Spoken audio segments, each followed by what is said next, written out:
Batman and the Joker. Batman learns a lesson Marcus Aurelius wrote almost 2,000 years ago, and he learns it at the worst possible moment.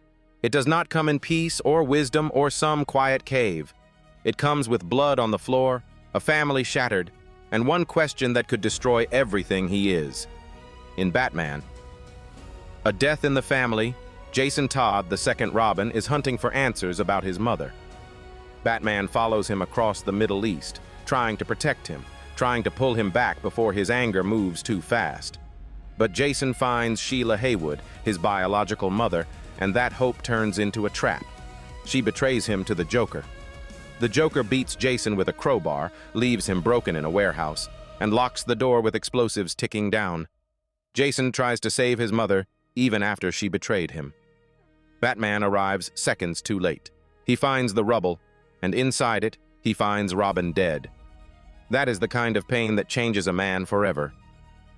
Bruce is not just losing a partner, he is losing a son. Under the mask, there is grief so heavy it feels like rage with nowhere to go. Every part of him wants the oldest human answer to pain. Hit back, end it, make the monster suffer. The Joker is not just another criminal now, he is the face of Bruce Wayne's failure, guilt, and helplessness. Batman has spent his whole life turning pain into mission, but this time the mission is shaking.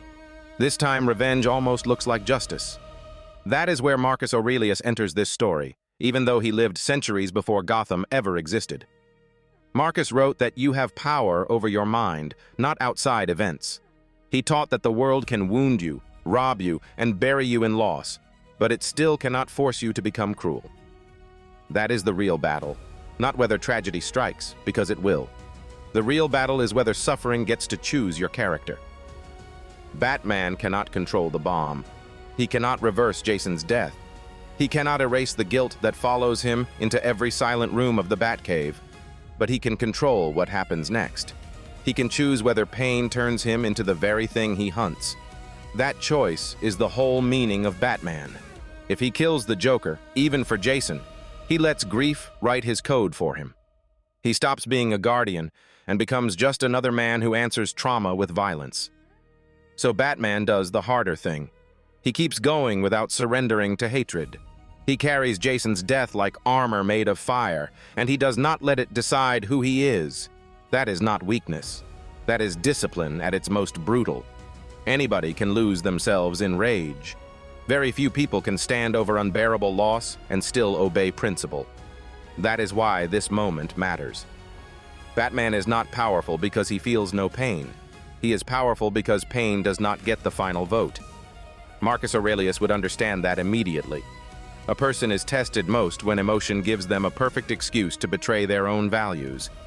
Batman suffers, but he refuses to hand his soul to the worst moment of his life. The lesson is simple, and it still cuts deep now. You cannot always stop the thing that breaks your heart. You can still stop it from breaking your character. Stoic philosopher referenced Marcus Aurelius. Canon, comic source. Batman, A Death in the Family by Jim Starlin and Jim Aparo.